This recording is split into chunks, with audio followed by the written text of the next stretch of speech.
Michiolin Adimura selaku penanggung jawab sekolah Spring School, yang pertama Miss Victoria Suryadinata selaku kepala sekolah Spring School beserta Bapak, Ibu, dan rekan-rekan terkasih.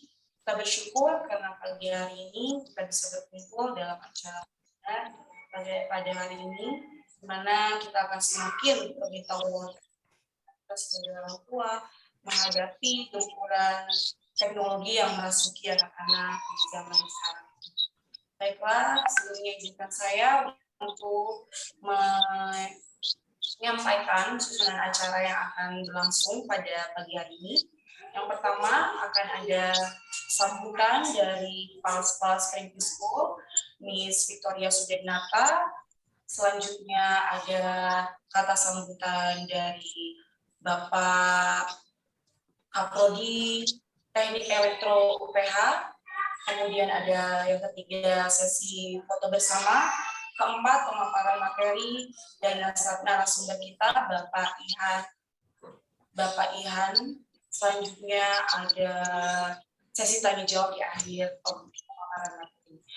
Untuk para orang tua di akhir pemaparan materi, mungkin bisa langsung menyampaikan pertanyaannya pada kolom pesan. Baiklah, tanpa berlama-lama, saya mempersilakan Miss Victoria Suryadinata untuk menyampaikan kata sambutannya. Waktu dia Maya, silakan. Terima kasih, Miss Indah. Saya sangat bersyukur kita semua bersama-sama hari ini untuk mendengarkan webinar tentang untuk nanti anak-anak kita bagaimana dipersiapkan di era gadget ini. Seperti kita tahu, banyak orang tua, beberapa orang tua juga mengalami kalau anak-anak itu terkadang terlalu fokus pada gadget mereka dengan adanya berbagai ragam permainan ataupun games yang gampang sekali di-download di dalam gadget mereka. Semoga dengan webinar hari ini kita bisa belajar banyak untuk mengatasi tips-tips untuk mengatasi masalah ini. Terima kasih untuk Dr. Ing Ihan Martoyo untuk datang pada webinar kita pagi ini beserta seluruh tim yang telah mempersiapkan untuk mengadakan webinar kita pada hari ini. Saya juga mengucapkan terima kasih untuk semua Dedi, Mami yang telah meluangkan waktu untuk hari ini mengikuti seminar atau webinar kita. Saya juga untuk guru-guru dan untuk Miss Michio yang hadir pada hari ini juga. Saya yakin dan percaya kita semua akan belajar banyak hal dan juga mendapatkan kiat-kiat yang berguna untuk mempersiapkan anak-anak dapat menggunakan gadget pada tempatnya. Sekian untuk kata sambutan dari saya kembalikan pada Miss Indah untuk waktu dan tempatnya. Terima kasih. Terima kasih Miss Lia untuk yang telah diberikan. Untuk acara selanjutnya, saya akan menyerahkan kepada Bapak Henry selaku moderator yang akan melanjutkan susunan acara kita dari saat ini sampai sesi tanya jawab langsung. Pada Bapak Henry, saya persilahkan. Ya, terima kasih Miss Indah. Selamat pagi Bapak Ibu sekalian. Sebelum kita memulai acara inti, kita dengarkan dulu kata sambutan dari Ketua Program Studi Teknik Elektro, Dr. Marincan Pardede. Silakan Pak Marincan untuk kata sambutannya. Terima kasih Pak Henry. Selamat pagi Bapak Ibu semuanya, khususnya yang kami hormati kepala sekolah dari Spring Free School, Ibu Victoria Suryadinata. Selamat pagi juga kepada bapak-bapak dan ibu-ibu orang tua daripada siswa yang ada di Spring Free School. Momen ini adalah suatu momen yang baik buat kita, apalagi kita sebagai orang tua yang memang mau membimbing anak kita yang sudah dititipkan Tuhan kepada kita pada masa di bawah umur di bawah 5 tahun ya. Jadi ini suatu sangat momen yang istilahnya golden time buat kita untuk mengarahkan mereka, untuk membentuk mereka. Sebagai pengalaman dari saya, dulu saya pernah dari anak saya ada 2 ya. Jadi dari umur 3 tahun mereka sebenarnya sudah masuk di preschool. Ya, saya melihat perkembangannya itu sangat exciting sekali. Terlebih dalam hal kami orang tua memang bekerja, ya dua-duanya bekerja, jadi kami sebenarnya sangat terbantu dengan sistem rumah tangga yang kami percaya mereka bisa juga membentuk mereka, tetapi di samping itu kekhawatiran itu kami lebih juga suatu ada preschool yang dulu ada di dekat-dekat Gading Serpong, jadi itu adalah mengisi golden time-nya mereka di samping waktu kami yang sangat tersita pada saat bekerja. Nah, tentu itu dari segi lingkungan itu akan membentuk anak itu. Dan pada momen ini saya kira sangat baik kita melihat dari paparan teknologi yang mungkin kita tidak bisa elak lagi bahwa itu akan selalu terpapar kepada anak-anak kita. Jadi kami percaya dengan webinar kali ini yang akan dibawakan oleh Pak Ihan dari jurusan Teknik Elektro. Terima kasih Pak Ihan sudah bersedia untuk hari ini. Dan kami berharap teknologi memang membantu di dalam perkembangan anak, tetapi ada hal-hal yang lain yang mungkin kita harus sikapi, dan itu saya kira yang akan menjadi inti daripada pembicaraan pada webinar pagi ini. Dan dengan senang hati dan kami berterima kasih kepada kesediaan dari Preschool sebagai yang sudah dikoordinir untuk ada dalam acara webinar ini, dan seluruh panitia, Bu Junita dan yang lain yang sudah mengorganisir acara ini. Saya ucapkan terima kasih dan selamat berwebinar. Sekian dan terima kasih. Saya kembalikan kepada Pak Henry. Terima kasih Pak Marincan. Sebentar lagi kita akan masuk pada topik inti acara. Sebelumnya kita mengabadikan acara ini lebih dahulu. Saya serahkan ke Ibu Junita untuk mengarahkan kita untuk foto session lebih dahulu sebelum masuk ke inti acara. Silakan Bu Junita. Terima kasih Pak Henry. Oke, Bapak Ibu, kalau yang bisa menyalakan kamera, saya minta kesediaannya untuk boleh menyalakan kamera untuk kita bisa mengabadikan. Di sini saya ada 2 halaman, jadi nanti dimohon untuk menahan posenya ya sebentar untuk saya bisa foto di 2 halaman. Oke, saya masih menunggu mungkin kalau ada yang mau menyalakan kameranya. Oke, saya ambil foto ya. Sekarang saya di halaman pertama dulu. 3, 2, 1. Oke, sekarang saya pindah ke halaman kedua. 3, 2, 1. Oke, terima kasih Bapak Ibu. Saya kembalikan ke Pak Henry. Ya, terima kasih Bu Junita. Sekarang kita akan masuk ke inti acara, yaitu presentasi dari narasumber Dr. Ing Ihan Martoyo. Sebelumnya saya akan memperkenalkan lebih dahulu Pak Ihan kepada Bapak Ibu sekalian. Terlihat di sini ini adalah CV dari Pak Ihan. Pak Ihan Martoyo memperoleh gelar Dr. Ing dan MSc, S3 dan S2-nya dalam bidang teknik elektro dari Universitas Karlsruhe dari Jerman, ya. Kemudian juga memperoleh gelar master dalam bidang Theological Studies dari Duke University Amerika Serikat. Pak Ihan itu sudah berkecimpung cukup banyak di bidang teknologi, ya. Pernah bekerja di perusahaan satelit di Indonesia, kemudian beberapa proyek riset dari Eropa, ya, dan juga pernah mengikuti staff exchange ya ke Jerman maupun ke Korea Selatan dalam rangka penelitian.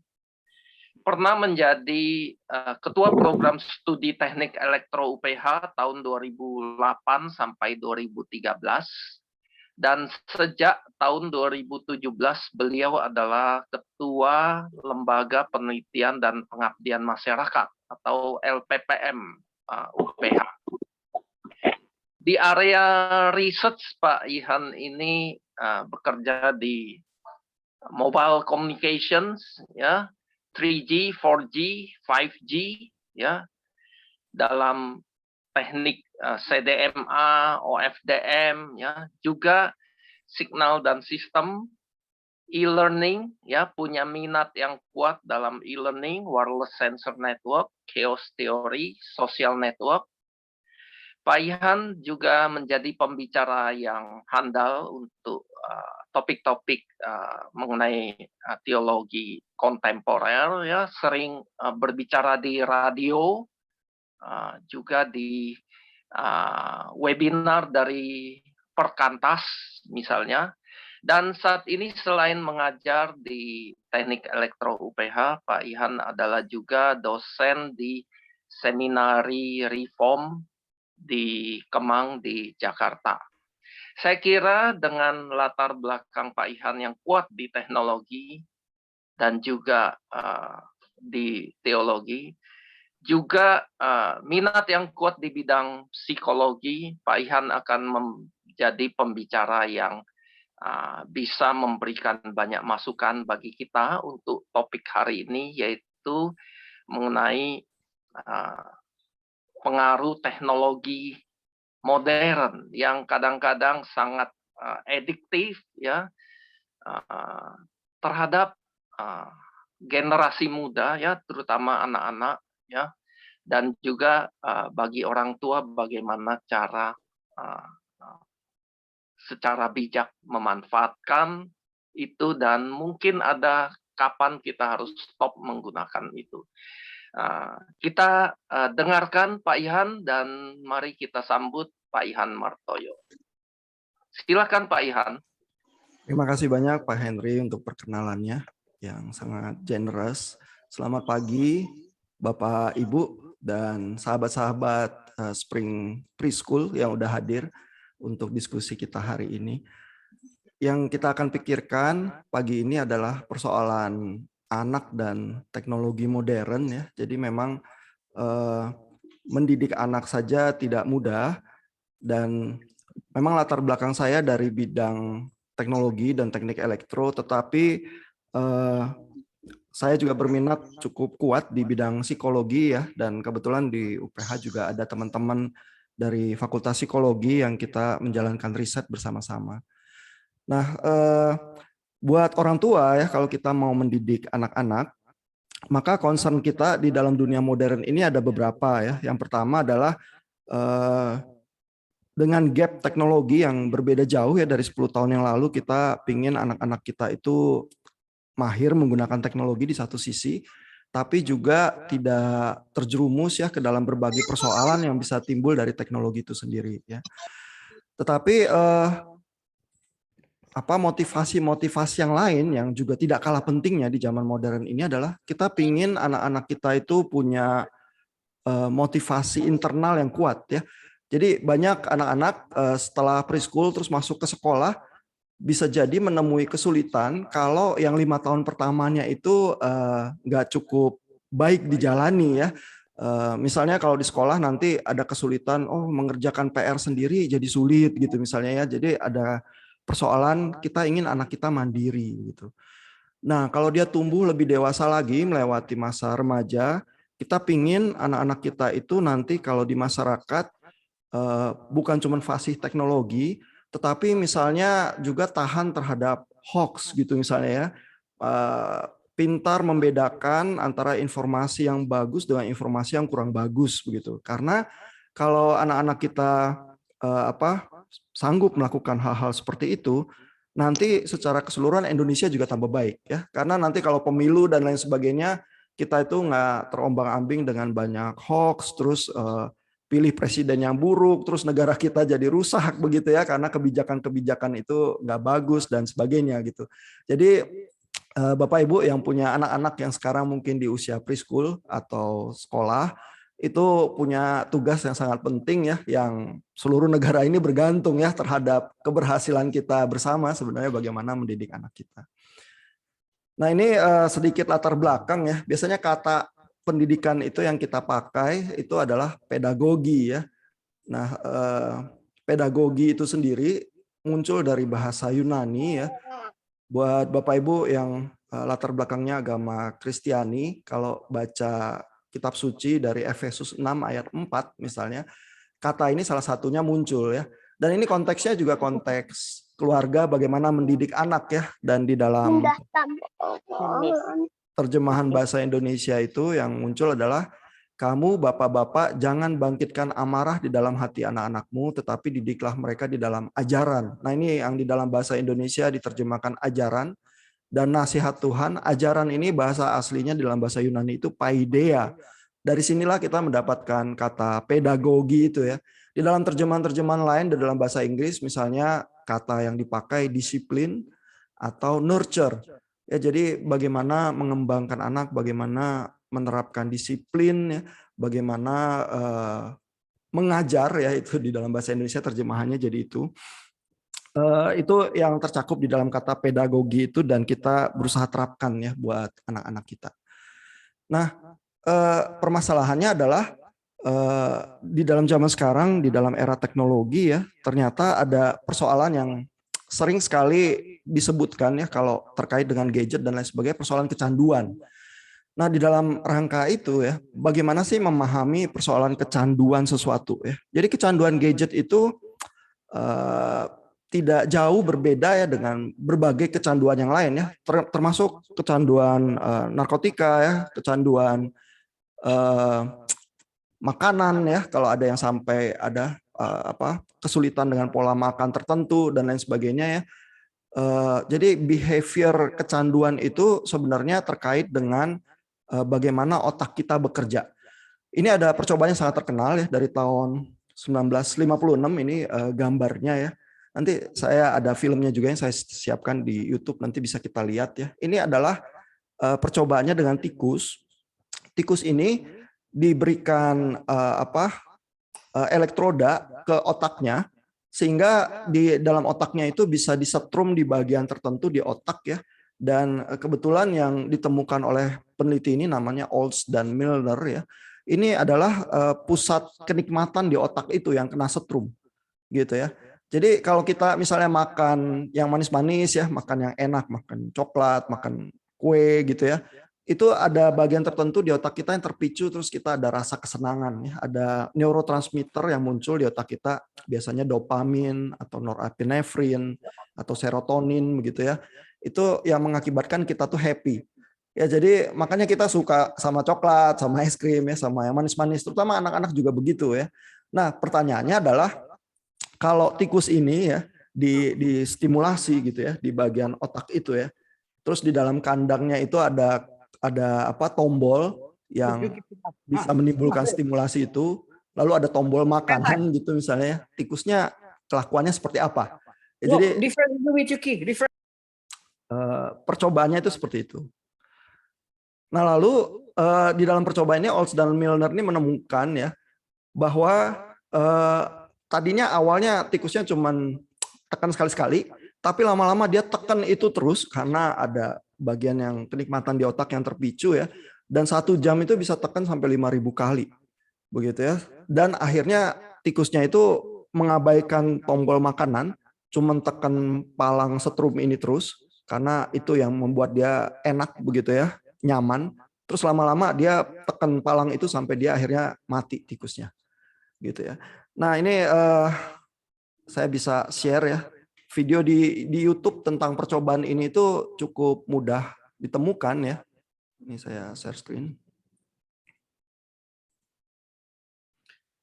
Nah ini peralatan yang di awal ya, kita coba Tunggu sebentar, ada suaranya, bisa saya share juga supaya bisa kedengaran sedikit si Olds dan Milner-nya itu. Ya, ini ada komentar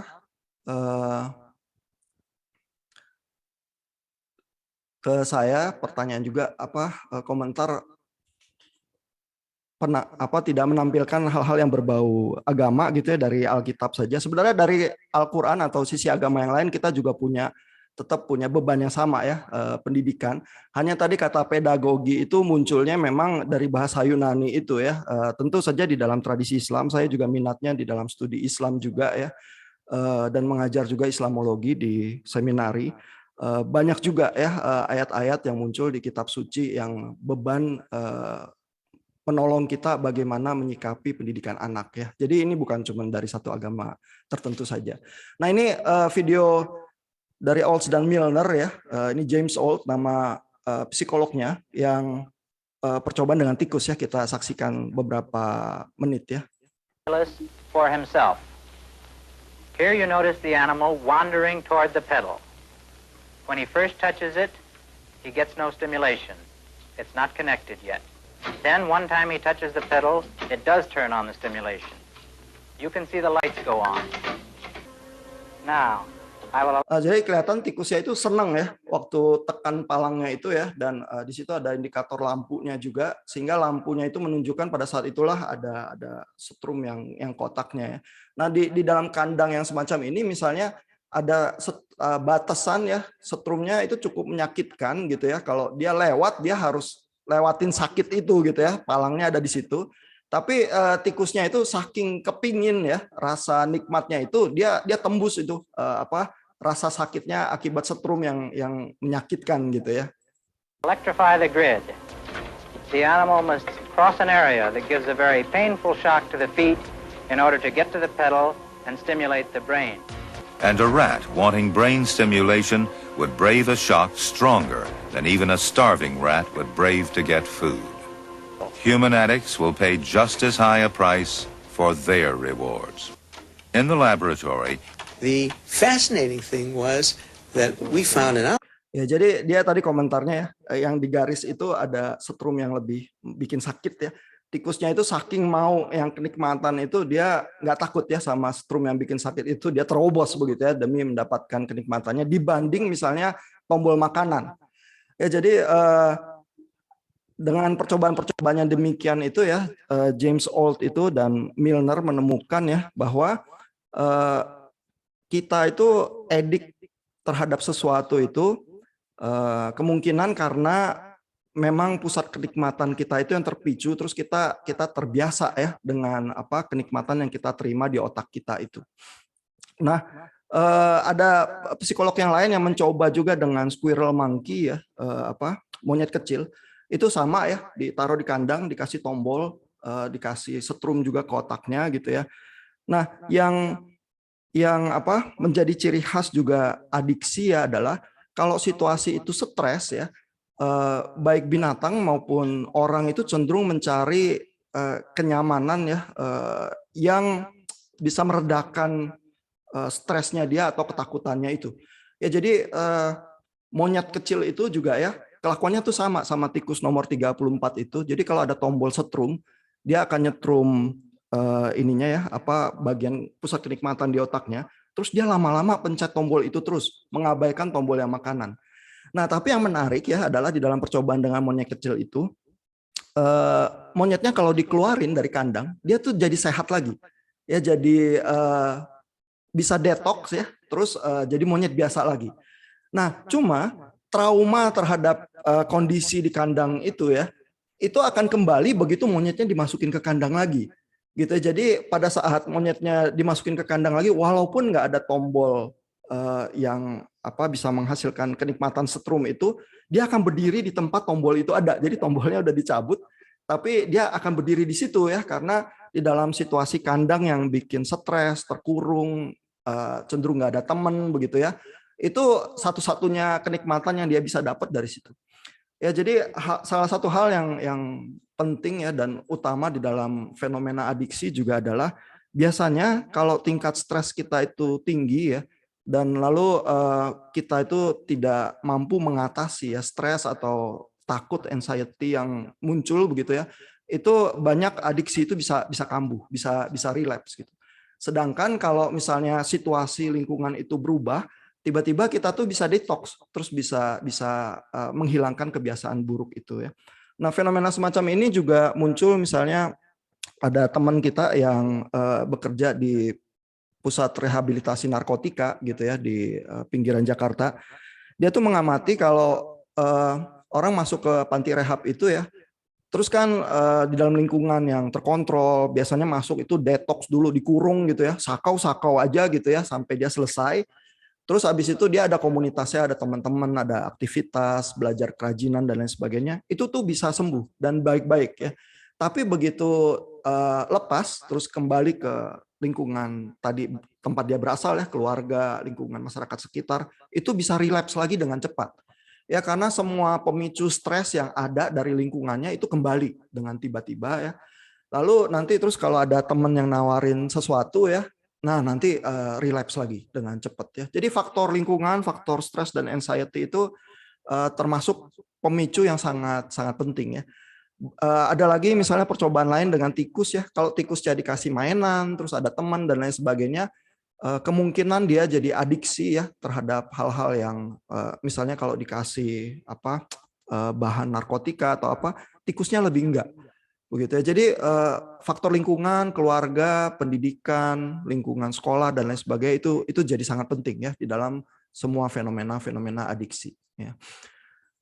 Nah, yang di dalam problem teknologi modern ya yang sering disebut sebagai menimbulkan adiksi, salah satunya adalah game ya buat anak-anak ya. Mungkin buat orang dewasa juga gitu ya, karena orang dewasa kan juga nggak lepas dari stres ya.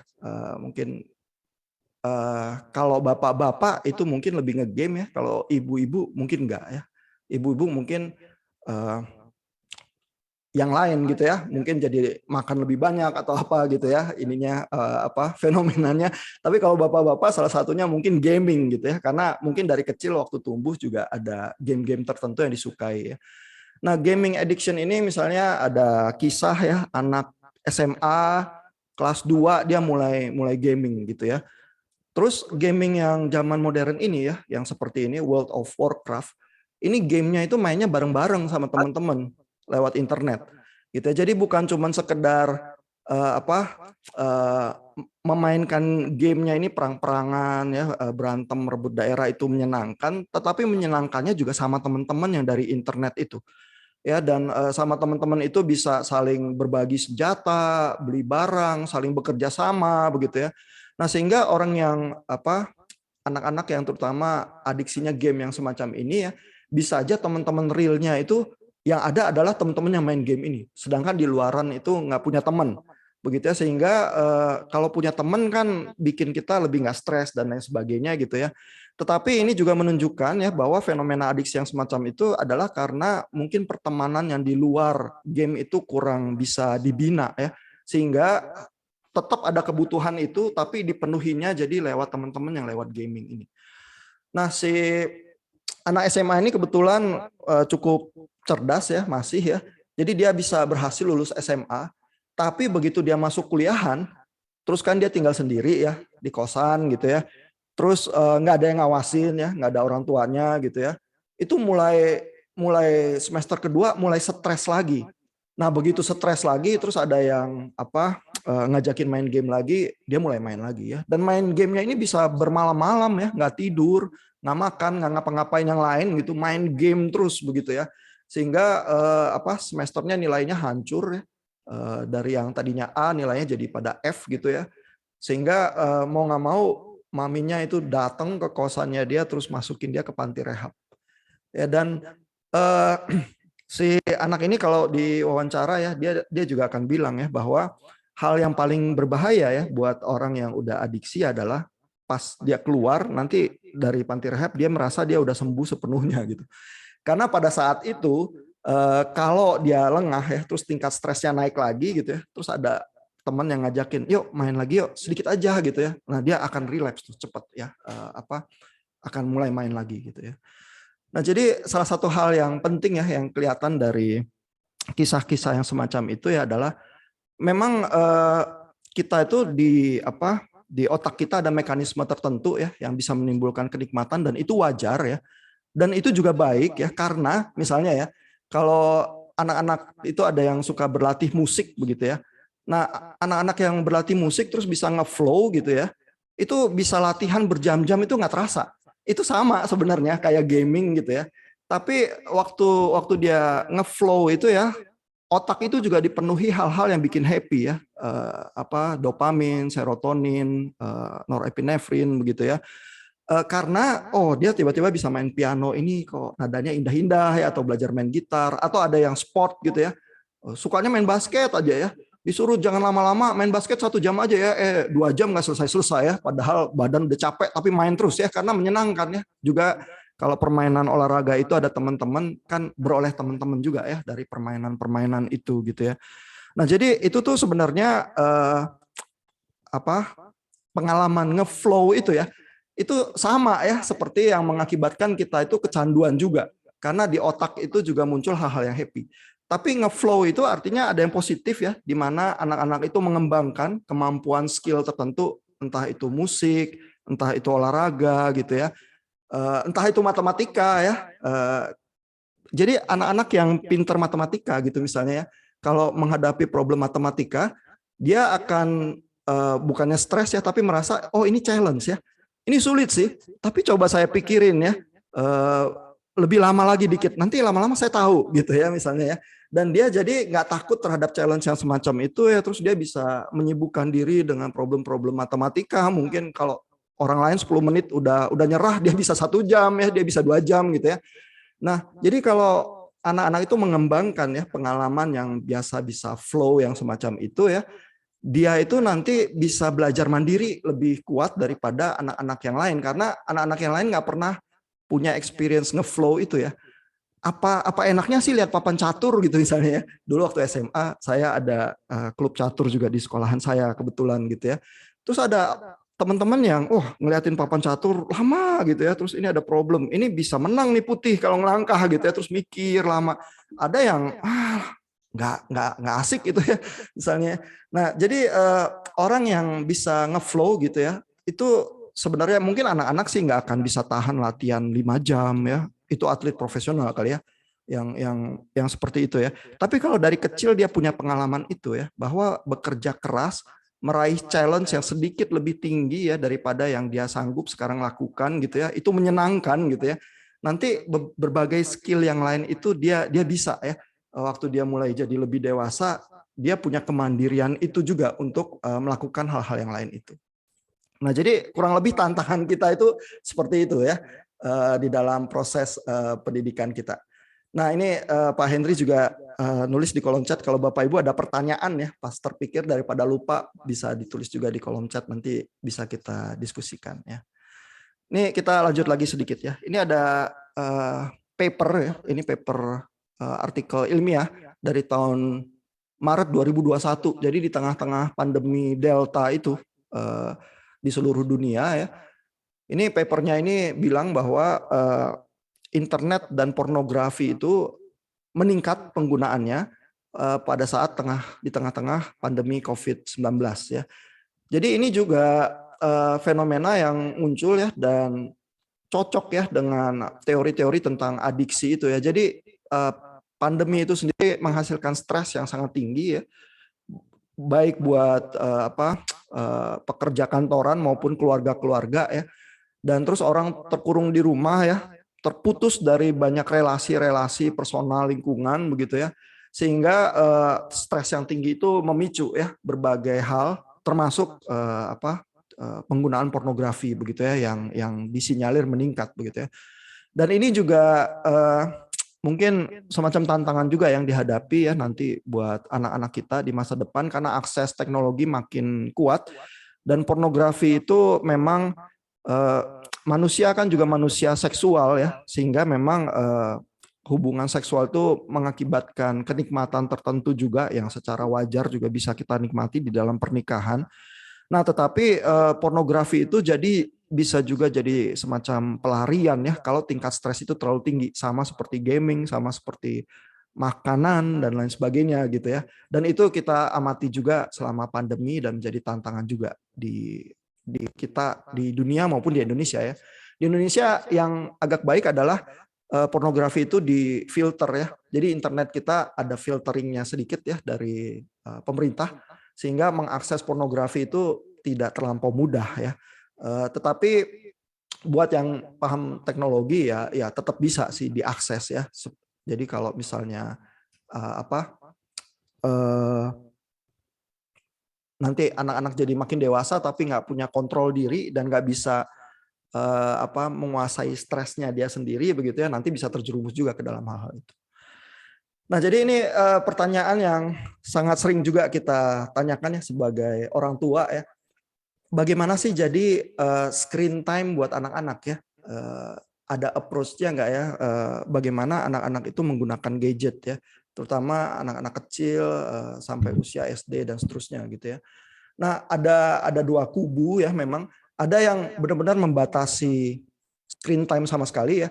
Oh oke, kamu setiap hari cuman boleh 1 jam aja kalau main game pakai screen gitu ya. Jadi dikasih HP buat main game itu ada waktunya gitu ya. Misalnya cuman boleh dari jam 8 malam sampai jam 9 malam gitu ya. Ada yang seperti itu ya. Termasuk adik saya yang tinggal di Singapura itu anak-anaknya diterapkannya seperti itu ya waktu masih kecil gitu ya. Boleh sih main game tapi ada waktunya ya.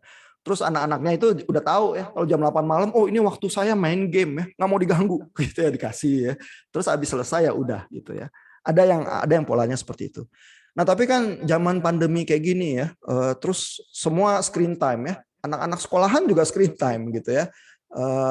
Nah, terus kalau di kita di Indonesia, praktek yang umum adalah supaya orang tua itu nggak diganggu anak-anak dikasih screen juga gitu ya. Nih main, saya repot gitu ya, saya harus kerja ya, kamu main aja gitu ya. Nah, padahal sebenarnya anak-anak itu kan bukan cuma butuh aktivitas di screen ya, dia tapi butuh relasi ya. Sehingga koneksi engagement dari orang tua itu selalu itu yang sebenarnya bisa menolong anak-anak itu bersikap lebih tenang ya, mengembangkan kemampuan dia juga yang lebih relasional ya terhadap orang tua maupun nanti terhadap teman-temannya kalau di sekolah begitu ya. Jadi praktek yang pokoknya ngasih screen ke anak supaya tenang gitu ya, itu sebenarnya kurang gitu baik ya kalau itu cuma itu aja begitu yang terjadi ya. Nah, jadi ada opini lain ya. Kalau misalnya kita nggak mau strict screen time itu cuma 1 jam atau 2 jam per hari ya, ada cara lain ini ya yang diusulkan ya. Yang pertama adalah nggak apa-apa anak-anak itu dikasih layar ya, dikasih screen ya, tapi dia selalu ada pendampingan ya, sehingga dia nggak kehilangan koneksi ke dunia nyata. Ya, jadi kalau walaupun dia mainnya di screen ya, tapi ada reality bridging ini ya, ada jembatan kepada dunia nyata. Misalnya kalau dia main sesuatu yang ada warna-warna ya, biasanya permainan anak-anak warna-warni terus lucu ya, terus warna-warnanya itu ditunjukin juga di dalam semacam permainan atau apa ya. Coba kalau di dunia nyata yang warna merah itu yang seperti apa gitu misalnya. Ini terus di mainan ada warna biru. Oh, kalau di rumah kita ini yang biru yang mana gitu ya, tunjukin gitu ya. Nah, sehingga dengan cara demikian anak-anak itu selalu ya ada koneksi ke dunia nyata ya. Begitu juga kalau ada hewan ya. Nah, kadang-kadang di perkotaan hewan bisa susah ya. Lihat sapi atau kerbau aja susah ya, mau cari di mana di jalanan gitu ya. Nah, tapi kalau ada gitu ya anjing, kucing apa ya yang lebih mudah bisa terus ada koneksi ke dunia nyata ya. Lalu juga ada keterlibatan aktif ya. Permasalahan dengan screen adalah screen itu kan pasif ya. Pokoknya kita itu nyerap gitu aja, tapi sebenarnya pikiran kita itu nggak aktif engage dengan sesuatu ya. Jadi misalnya kalau orang tua itu ada pendampingan ya, bisa misalnya kalau dia habis lihat cerita tertentu mengingat ya, gimana ceritain lagi dong ceritanya, apa sih yang kamu lihat gitu ya tadi ceritanya gitu ya. Dan itu juga latihan anak-anak mengartikulasikan ya ceritanya, itu menurut sudut pandang dia seperti apa dan seterusnya gitu ya. Terus misalnya juga soal memutuskan ya, oh ya kalau kamu jadi di dalam cerita itu kamu maunya jadi seperti apa gitu ya. Jadi ada involvement yang lebih banyak ya, bukan cuma sekedar screen-nya gitu aja ya, pokoknya jangan ganggu saya gitu ya. Dan di dalam interaksi yang semacam itu sebenarnya yang dilatih adalah kemampuan komunikasi ya, kemampuan mengambil keputusan, mencerna kehidupan ya, juga memori, mengingat gitu ya. Jadi keterlibatan aktif ini sangat menolong gitu ya. Terus juga kita ingin anak-anak kita tuh kan mandiri ya. Kemandirian itu termasuk hal yang sulit ya, terutama di budaya Asia ya. Karena kalau budaya Asia itu maunya kita adalah pokoknya anak-anak nurut. Kenapa kamu harus nurut? Ya karena pokoknya saya bilang begitu gitu ya, udah selesai gitu ya, nggak ada diskusi gitu ya. Nah, sementara ya kalau di budaya Barat ya misalnya sebagai kontras ya, seringnya anak-anak kecil itu diajak ngobrol kayak orang dewasa ya. Jadi misalnya kalaupun ada mainan ya, anak-anak itu boleh disuruh memilih ya. Kamu hari ini mau main ini atau main itu, daripada misalnya pokoknya kamu di sana main ya, jangan ganggu gitu ya misalnya. Jadi sehingga kalau cuma sekedar dia itu ditentukan hidupnya ya anak-anak, maka dia dari kecil nggak punya kesempatan untuk menentukan sendiri pilihan dia ya. Jadi nanti kalaupun dia udah gede, dia akan tergantung kepada orang tuanya dengan cara yang kurang sehat ya. Nanti kalau dia sekolah di SD atau SMP harus bikin PR ya. Kalau papa mamanya nggak suruh dia bikin PR, dia nggak bakal bikin PR gitu misalnya ya. Ya karena seumur hidup saya ditentuin kok. Kalau mama udah marah gitu ya, baru saya bikin PR gitu ya. Dan seluruh energi saya nanti saya pakai untuk melawan mama itu yang suruh bikin PR. Pokoknya kalau dia suruh aja saya nggak bikin ya. Apalagi dia nggak suruh ya, saya tetap nggak bikin gitu ya misalnya ya. Karena dari kecil anak-anak itu bukan ditanamkan bahwa hal-hal yang dia perlukan untuk hidup harus dia lakukan sendiri gitu misalnya ya. Nah itu cukup challenging sih menurut saya, terutama di budaya Asia ya. Jadi nah ini sebenarnya jadi interaksi kecil ini kesempatan ya untuk kita bisa menanamkan hal itu ya. Kesulitannya buat kita adalah perlu invest waktu ya. Padahal di dalam pandemi orang tua sibuk ya, anak-anak harus sekolah berurusan sama screen ya. Terus gimana gitu ya. Jadi memang ada tantangan juga sih ya.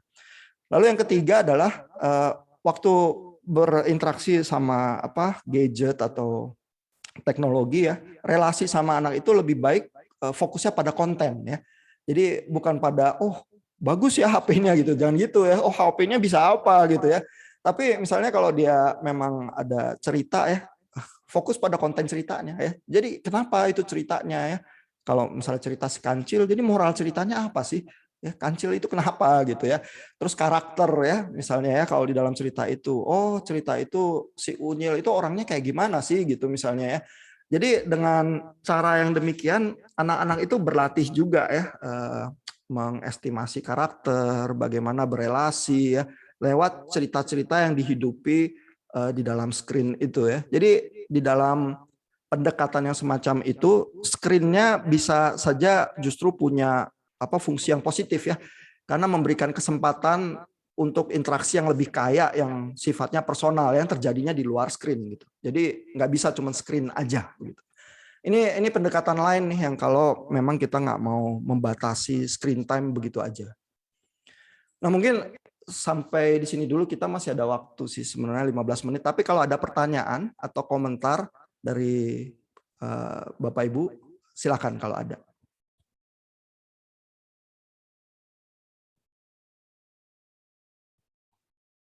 Di kolom chat belum ada sih ya pertanyaannya. Ada pertanyaan dari Bapak Ibu? Kalau ada silakan. Silakan Bapak Ibu jika ada yang ingin bertanya.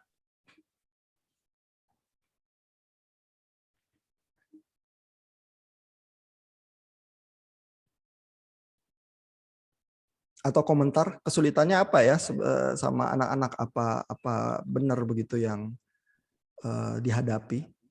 Atau ada kesulitan? Ya. Pagi Pak Ihan dan rekan-rekan semua dan semua orang tua yang saya hormati. Saya ada pertanyaan Pak. Tadi saya mendengarkan penjelasan Bapak ya Pak ya mengenai bahayanya, sebetulnya bahaya yang amat sangat mengintai kita semua ya Pak, terutama anak-anak kita, karena memang benar sekali Pak. Saat ini ada kecenderungan bahwa kita berpikir sebagai orang tua bahwa oke, ketika kita sibuk, ya kita berikan anak-anak itu screen time untuk membiarkan kita dapat melakukan aktivitas kita yang sebetulnya mungkin kurang tepat ya Pak ya.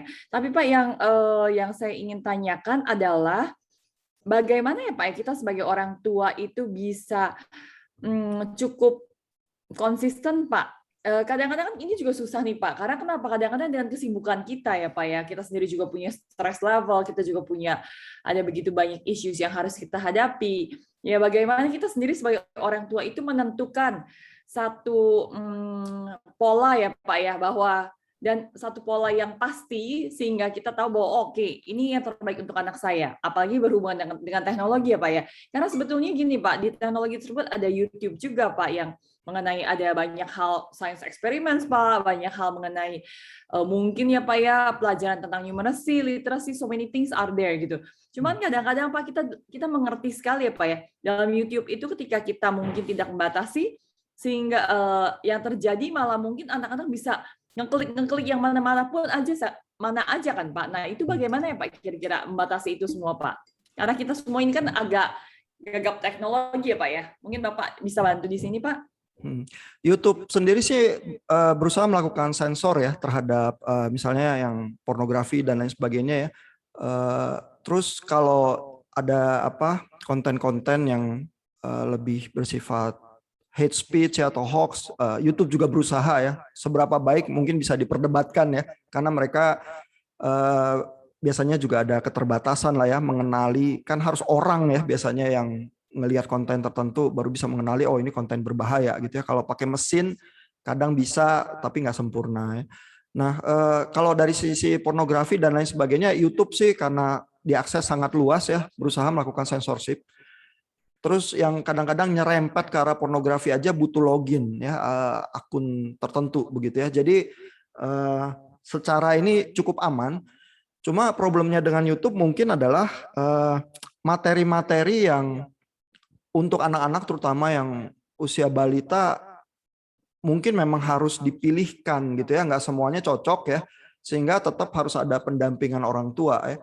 Nah materi-materi pendidikan ya yang berhasil terutama untuk balita itu banyak juga yang teruji ya, kayak salah satu yang secara ilmiah itu teruji dan berhasil itu Sesame Street ya. Itu memang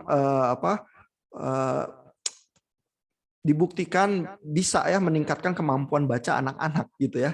Dan Sesame Street itu kan memainkan segala hal yang memang menyenangkan buat anak-anak ya, repetisi, ada cerita di dalam huruf-huruf, ada tokoh-tokoh karakter ya, ada monster cookie, ada Kermit si kodok dan lain sebagainya gitu ya. Nah itu termasuk yang sangat berhasil sih meningkatkan kemampuan baca ya. Jadi ada yang positif, tapi kalau anak-anak yang penting dikasih screen di YouTube terus dia ngeklik sendiri ya. Nah itu agak sulit ya buat anak-anak, tetap perlu semacam pendampingan sih ya. Baik Pak, thank you. Thank you komentarnya. Silakan jika ada pertanyaan lain dari Bapak Ibu.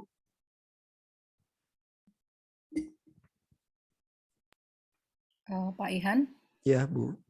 Sebenarnya kalau di YouTube itu ya, kadang terselubung cerita-ceritanya gitu ya.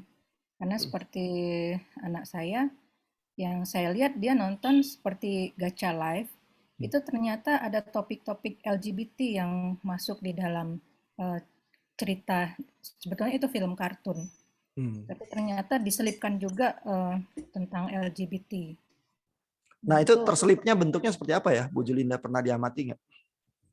Jadi awal-awal sih ceritanya seperti pertemanan, ya itu kayaknya anak-anak high school gitu ya ceritanya. Tapi terus kalau diklik makin banyak cerita yang dia tonton, ternyata ada di situ yang LGBT. Jadi yang itu materi berbahasa Inggris ya Bu ya, dari bahasa Inggris. Dari westernnya. Iya, karena anak-anak sekarang kan berbahasa Inggris ya. Kebetulan Bu Julinda anaknya berbahasa Inggris juga ya. Iya, jadi sebenarnya ya materi-materi yang LGBT itu ya biasanya ya pesannya ya, terutama kalau untuk anak-anak kali pesannya lebih ke arah jangan takut bergaul ya, dan jangan mungkin memiliki stigma-stigma tertentu yang dilabel begitu saja kepada yang lain, karena yang lain itu juga manusia gitu ya. Nah, saya nggak tahu ya setiap materi itu sejauh apa melakukan itu. Kadang-kadang kalau kita nonton film Marvel Avengers kan sekarang juga gitu ya, hero-nya tuh ada yang LGBT gitu ya. Kemarin terakhir nonton film itu Doctor Strange yang anak kecilnya itu orang tuanya dua-duanya female ya, dua-duanya wanita gitu misalnya ya. Tapi nggak ada elaborasi lebih lanjut sih. Cuman bahwa kadang-kadang film-film barat itu punya beban ya untuk membuat message supaya stigma di dalam masyarakat itu jangan cepat terjadi dan orang itu dilabel begitu ya. Karena kalau misalnya seseorang di label tertentu, nanti bisa ada persekusi tertentu yang muncul ya dari masyarakat terhadap ini orang jahat, sakit, dan secara intrinsik berdosa yang kita harus hukum gitu misalnya. Terus nanti dia dihukum rame-rame sama masyarakat gitu ya. Nah di budaya Barat pendidikan yang semacam itu supaya orang lebih toleran itu menjadi motivasi utama juga ya yang membentuk materi-materi untuk pendidikan anak-anak gitu. Jadi kalau kita misalnya bersentuhan dengan materi yang semacam itu ya, mungkin dan di situ justru pendampingan orang tua jadi penting juga ya kali ya. Jadi perlu dibicarain itu message-nya apa gitu ya, penggambaran di dalam kisah itu apa ya. Jadi jangan, mungkin kalau anak-anak kecil masih bisa ya, pokoknya itu salah dan dilarang gitu. Tapi mulai remaja mulai nggak bisa. Ya memang harus diajak berpikir gitu ya. Sebenarnya message film itu apa ya? Subteksnya apa yang berusaha didorong sikapnya dari kisah yang semacam itu. Lalu kita dorong ke yang positifnya ya, bahwa sikap yang toleran, tidak membuat stigma di masyarakat itu positif ya. Tetapi tidak berarti bahwa kita lantas menyetujui misalnya praktek hidup LGBT-nya dan seterusnya gitu. Jadi itu ada kesempatan untuk bicara jadi justru.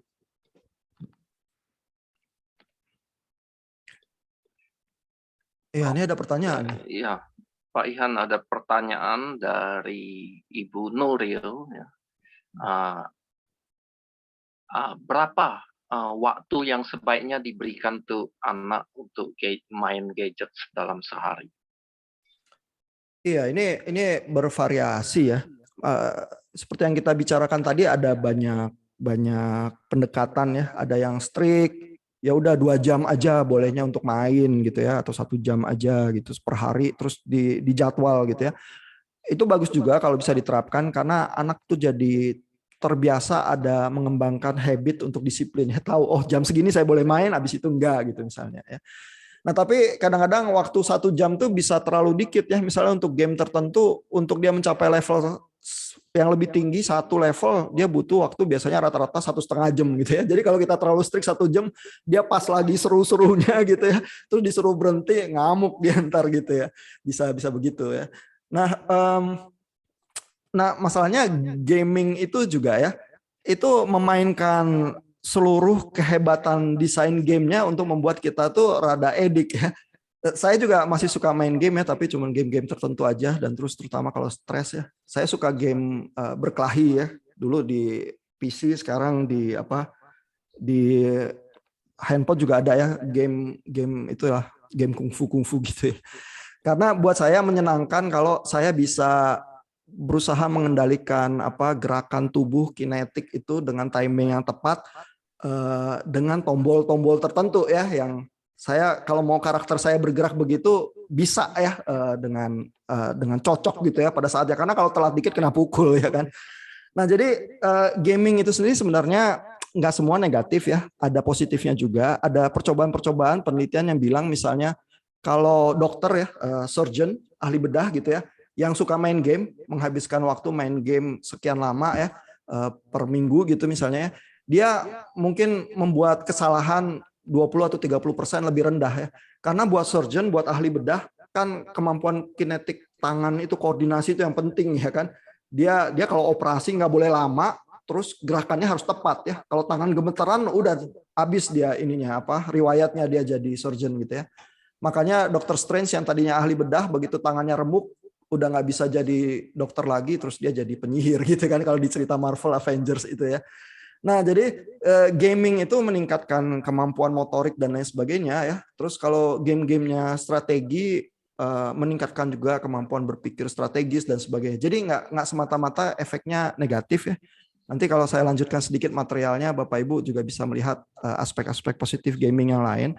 Nah, tinggal kita merasa kapan itu udah mulai jadi lebih negatif ya. Seberapa banyak jamnya itu loh. Yang kalau dia lebih dari 5 jam sehari main game, rasanya sih terlalu banyak ya. Tapi kalau 1-2 jam mungkin masih oke ya. Terus kalau dia punya screen time tapi ada pendampingan, ada interaksi, ada diskusi sama orang tua, ada attachment, ada relasi, itu justru screen time digunakan untuk relasi dengan orang tua gitu ya, itu lebih baik ya. Jadi sangat tergantung sih pendekatan seperti apa. Yang kita nggak bisa lari ya adalah kita tuh harus investasi waktu sih buat anak-anak kita ya. Mau gimana juga kita tetap harus investasi waktu sih. Ya, ada pertanyaan berikutnya Pak Ihan, Ya. atau mau jawab dulu atau meneruskan materi? Kita coba terusin dikit dulu ya supaya lebih lengkap, nanti pertanyaan-pertanyaannya mungkin ada yang udah terjawab ya. Oke. Nah, jadi kita tadi bicara soal game itu juga ya. Nah, ini ada beberapa contoh gamification yang positif ya. Jadi nggak semua negatif ya. Misalnya ada ini ya, orang-orang di negara maju itu sadar kalau naik tangga itu lebih sehat ya daripada naik eskalator ya, karena kan lebih bergerak ya dan ini. Tapi kalau misalnya di stasiun subway gitu, stasiun kereta ada tangga sama ada eskalator, orang naik eskalator semua gitu. Gimana caranya supaya orang naik tangga gitu ya? Nah, terus bisa dibuat gamenya gitu ya. Ini ada videonya juga di YouTube ya. Yang sebentar ya, saya ini dulu, saya siapin dulu. Nah ini ya, saya share screen lagi. Nah ini jadi di Stockholm ya, pertanyaannya gimana caranya membuat lebih banyak orang naik tangga ya.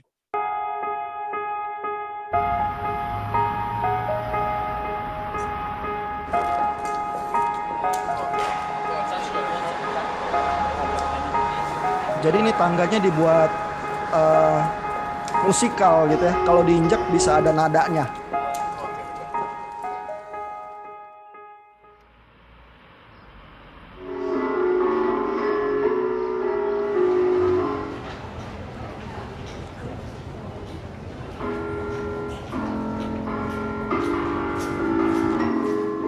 Nah, tiba-tiba yang naik tangga lebih banyak daripada yang naik eskalator. Eskalator cenderung kosong.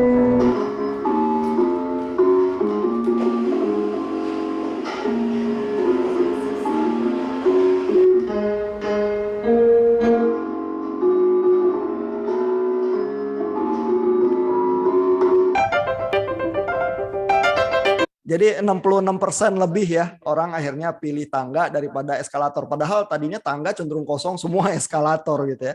Nah jadi bahwa game itu ya yang fun itu bisa ya untuk mengubah behavior ya. Itu penting juga tuh dan itu harus dimanfaatkan ya. Sehingga bermain itu ya kalau terarah dan secara strategis itu di ini ya. Baik untuk anak-anak preschool, anak sekolahan maupun anak kuliahan ya. Hal-hal itu bisa tuh.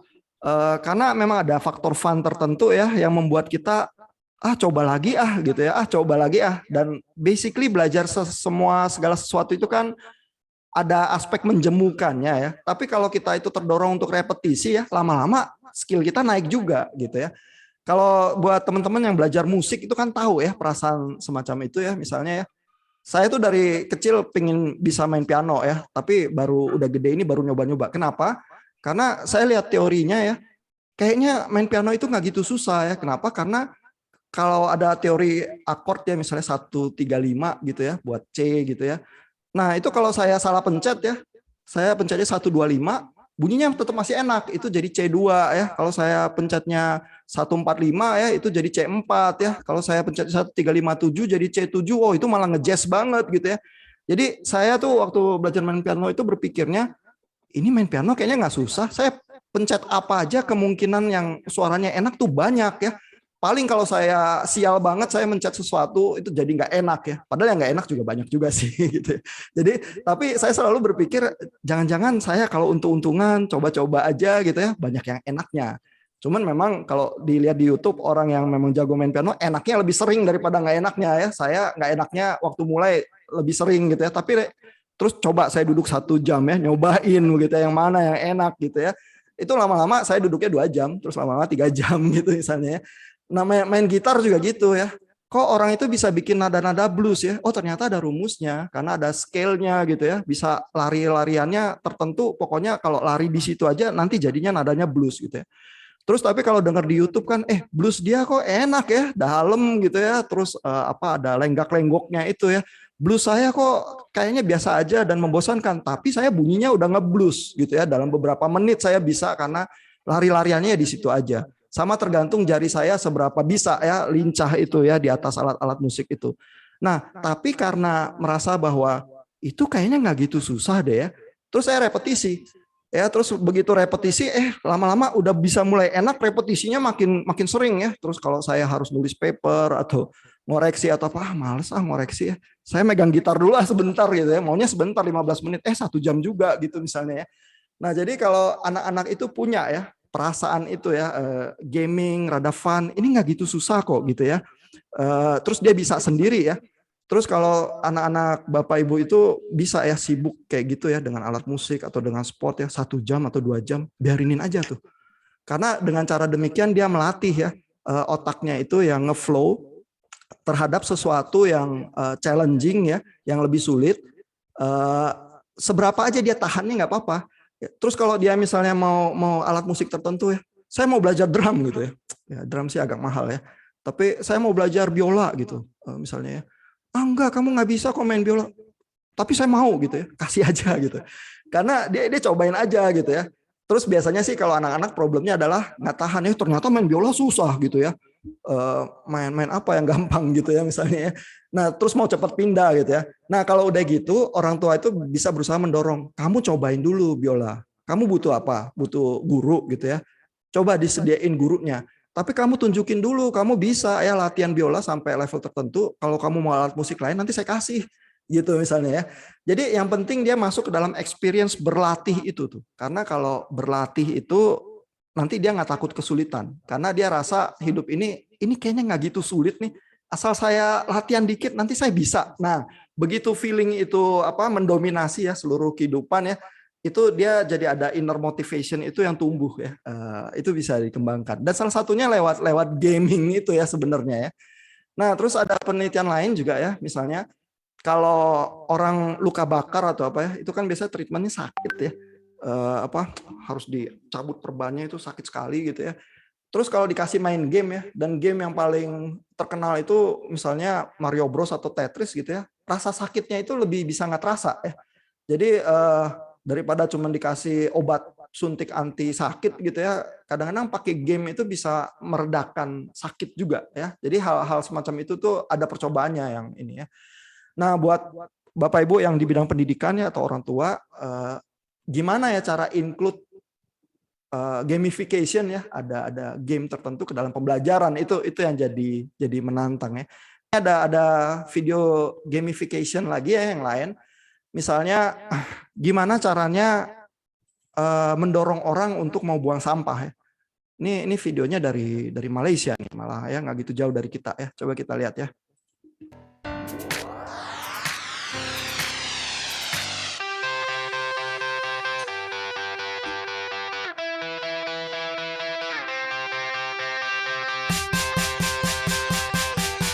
Nah, jadi ini tong sampahnya. Tong sampahnya dikasih ini, begitu masukin sampah bisa di flip angkanya. Terus ini buat yang perempuan, ini buat yang laki-laki, ditaruh di tempat umum ya. Terus siapa yang menang, perempuan atau laki-laki ya. Jadi orang kalau ngelihat kayak ginian nih cenderung ya udah saya buangin sampah terus saya flip angkanya gitu ya. Nggak tahu ada yang curang atau enggak ya, tapi ini jadi semacam persaingan tersendiri ya antara laki-laki sama perempuan gitu ya, terus di tempat umum terus orang jadi pada buang sampah gitu ya, dengan skema gamification yang sebenarnya cukup sederhana seperti ini gitu ya.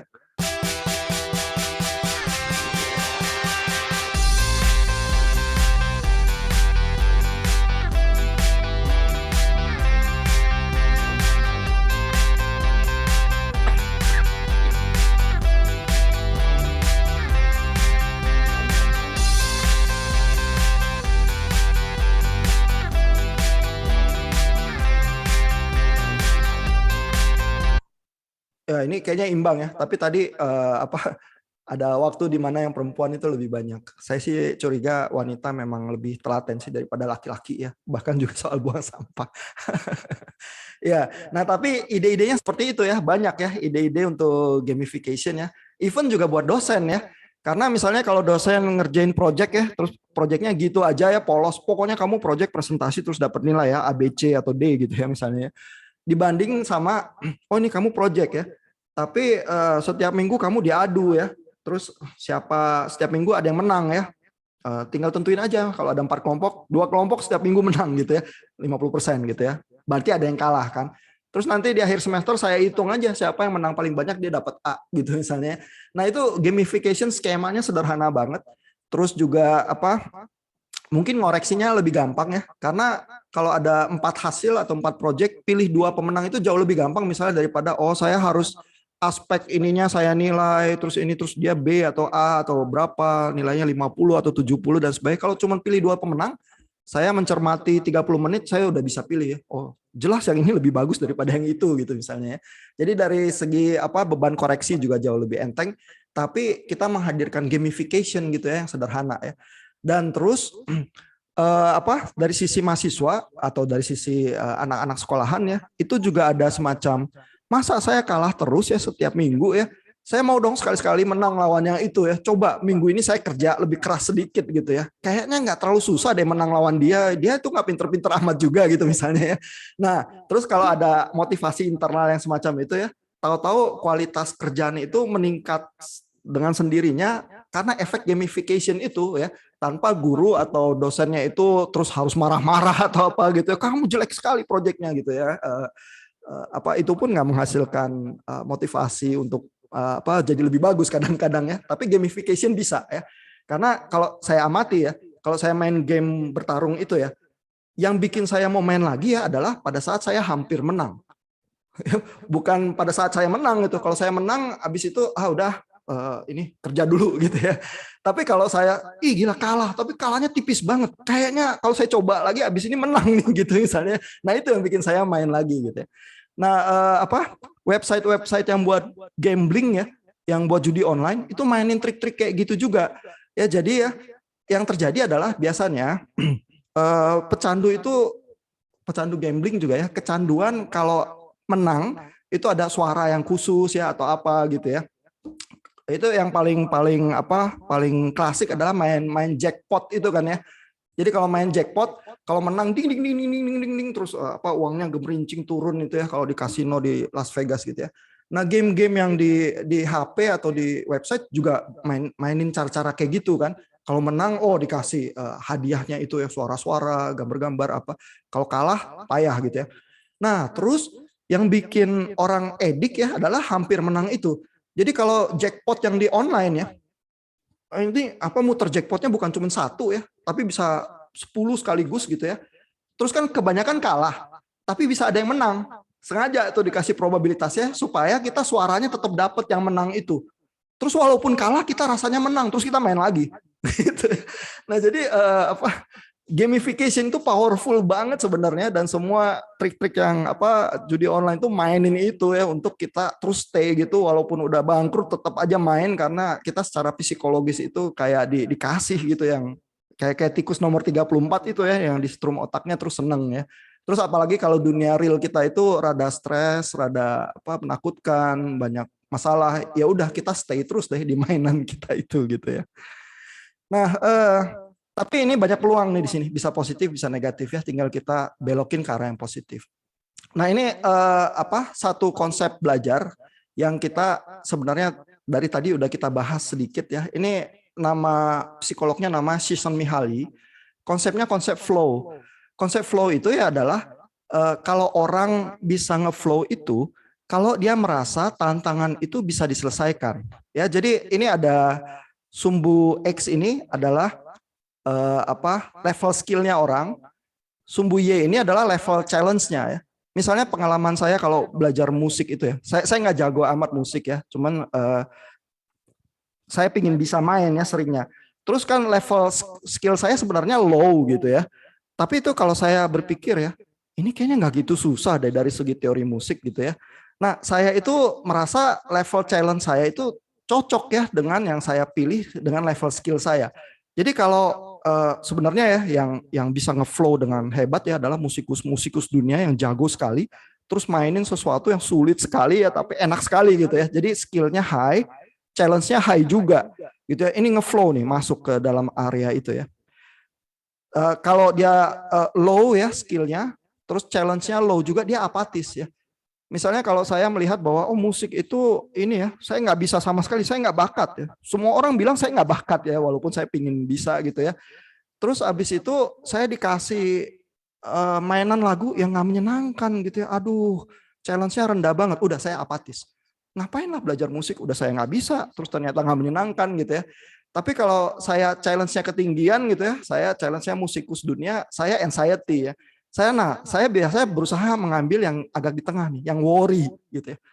Ini worry nih, kayaknya sih susah ya. Tapi kan kelihatannya nggak gitu susah gitu ya. Nah terus saya cobain latihan gitu ya. Tapi kalau worry ini masih bisa dikendalikan nih. Kalau anxiety susah. Ya anxiety itu bikin kita jadi fobi ya. Pokoknya nggak mau lihat gitar lagi atau piano lagi gitu ya. Kalau lihat piano saya ingatnya adalah dipukul ya tangannya sama guru piano gitu ya. Oh fobi dia, anxiety. Apalagi guru pianonya minta susah-susah gitu misalnya ya.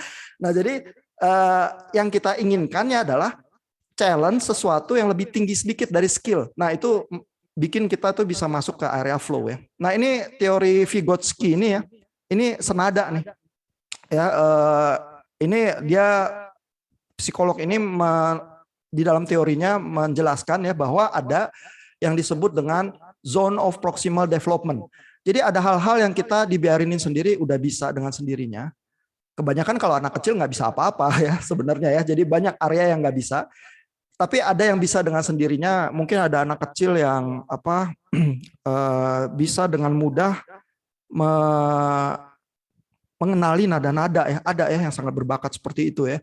Tapi kalau main lagu yang lebih kompleks ya pasti dia nggak bisa.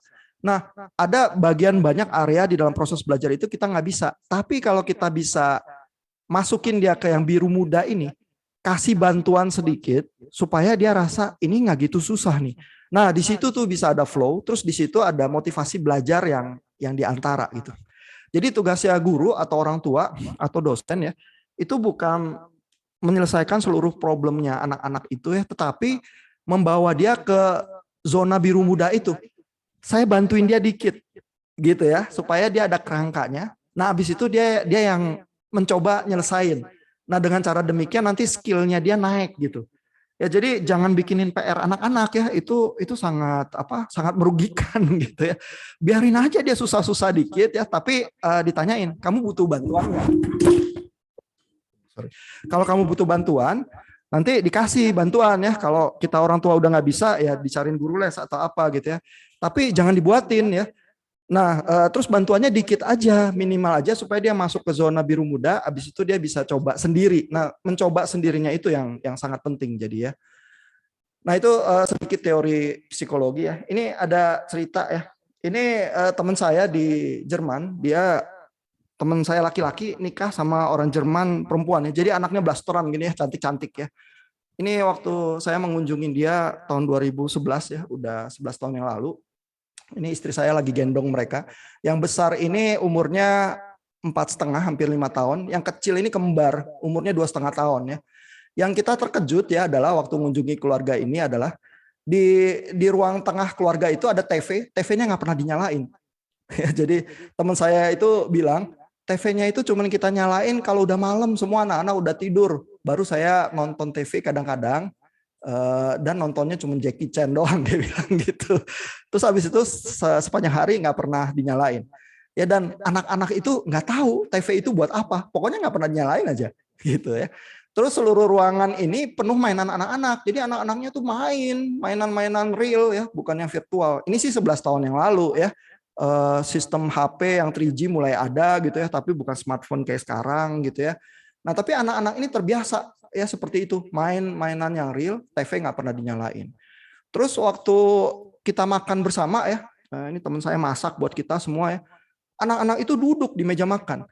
Ya kan makannya berantakan ya, apalagi umur 2,5 tahun ya, gimana makannya bisa rapi? Nggak bisa. Tapi nggak apa-apa tuh sama teman saya itu ya. Kebetulan istrinya itu guru ya. Jadi ini banget ya, kelihatan teknik-teknik mendidiknya gitu ya. Di meja makan itu ya, dikasih peralatan makan yang plastik gitu semua ya. Terus ya pasti anak 2,5 tahun bececeran makannya. Di bawah itu dikasih karpet plastik juga. Bececeran nggak apa-apa. Terus makan tuh nggak dibantuin. Makan aja sendiri gitu, coba bececeran gitu ya. Terus makan.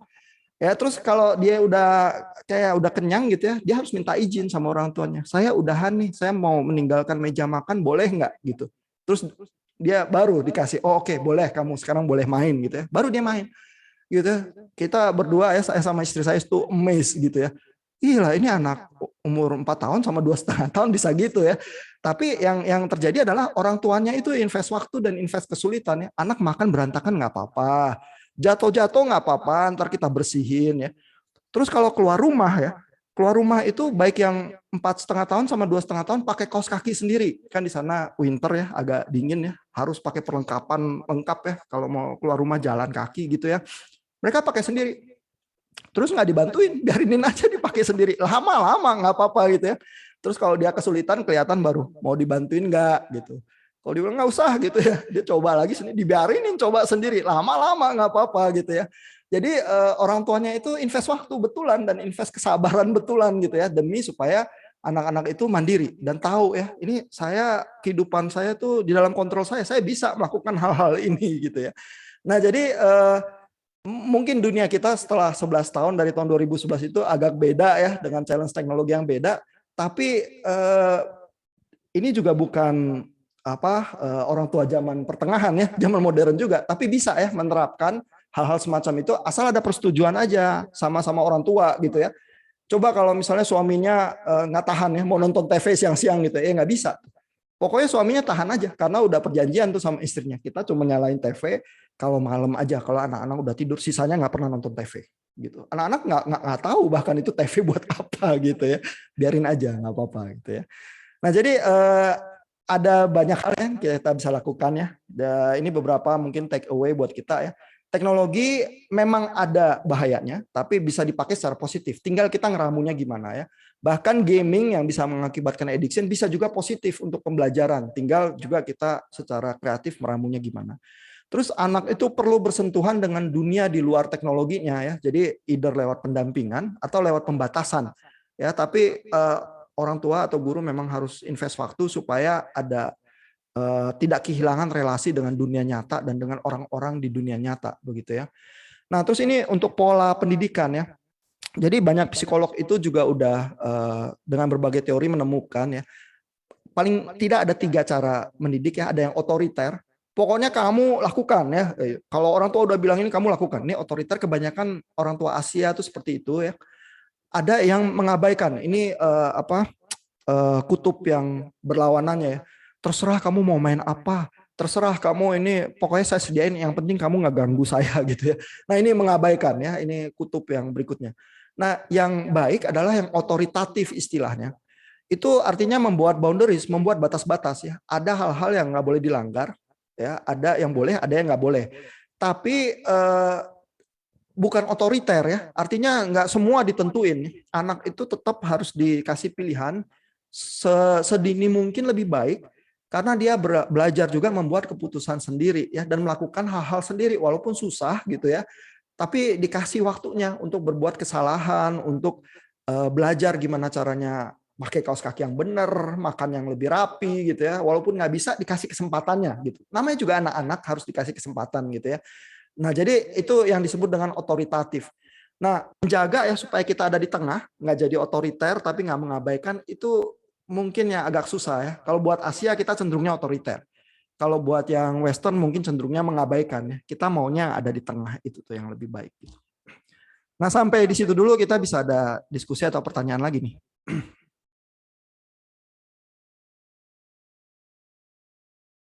Ya, terima kasih Pak Ihan. Ada pertanyaan berikutnya dari Bapak Michael Wirawan. Ya. Pertanyaannya, bagaimana cara membatasi anak dari konten negatif apabila aplikasi tersebut tidak punya fitur ya untuk membatasi itu. Sementara orang tua itu tidak punya waktu full time untuk mengawasi anak-anak. Silakan Pak Ian. Ya, jadi sebenarnya persoalan waktu itu ya, untuk memberikan anak itu kemandirian, tetap anak juga perlu ya dibiarkan bermain sendiri, mengambil inisiatif sendiri. Kalau kita 24 jam controlling gitu ya, itu otoriter tuh jatuhnya gitu ya. Jadi otoritatif itu ada di tengah itu. Nah, memang tetap kita nggak bisa 24 jam juga, tapi kita tetap harus invest waktu juga supaya jadi otoritatif itu ya. Nah, kalau misalnya ditemukan ada konten yang nggak begitu menguntungkan ya, itu sebenarnya juga bukan artinya hari kiamat ya, atau terus kita harus marah-marahin besar-besaran ya anak kita. Itu kesempatan untuk kita diskusiin, jadi sebenarnya ya konten yang kurang gitu menguntungkan itu seperti apa gitu ya. Terus nah, biasanya juga kalau sampai orang itu sampai kecanduan ya, seperti banyak penelitian itu tadi ya, itu berarti di faktor lingkungannya ada kebutuhan atau ada faktor tertentu yang mengakibatkan stres atau anxiety yang lebih tinggi ya, sehingga anak atau individu itu jadi perlu ya lari ke hal-hal yang membuat dia nyaman itu ya, entah itu kadang-kadang obat-obatan ya, atau gaming, atau makanan, atau habit yang lain begitu ya. Nah, jadi kadang yang perlu dicermati juga apa sih stres faktornya itu, ya anxiety-nya itu apa gitu ya.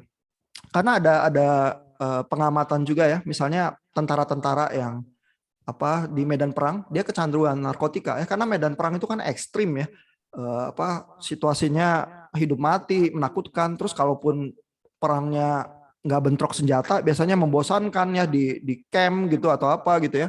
Jadi situasi ekstrim itu biasanya bikin tentara-tentara itu suka kecanduan obat narkotika gitu ya.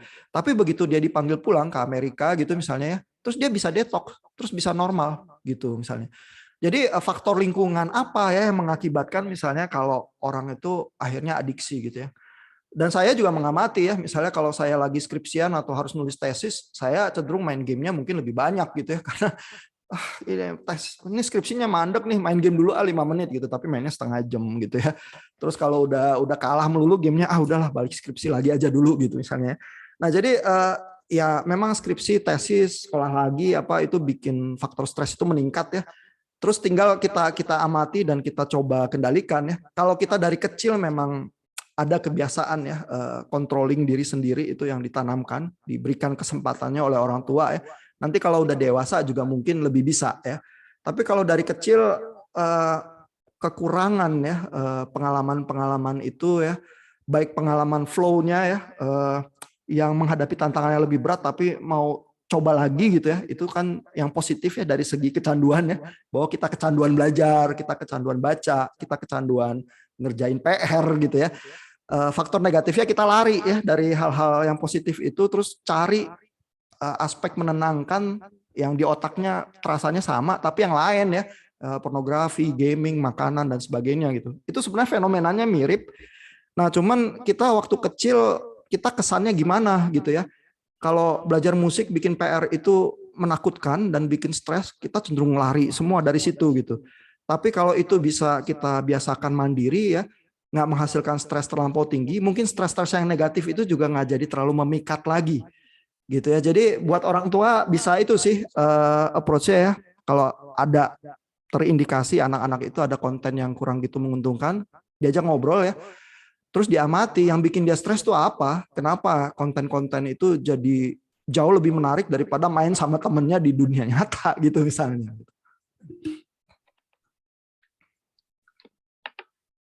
Oke, ada pertanyaan berikut dari Ibu Cindy ya.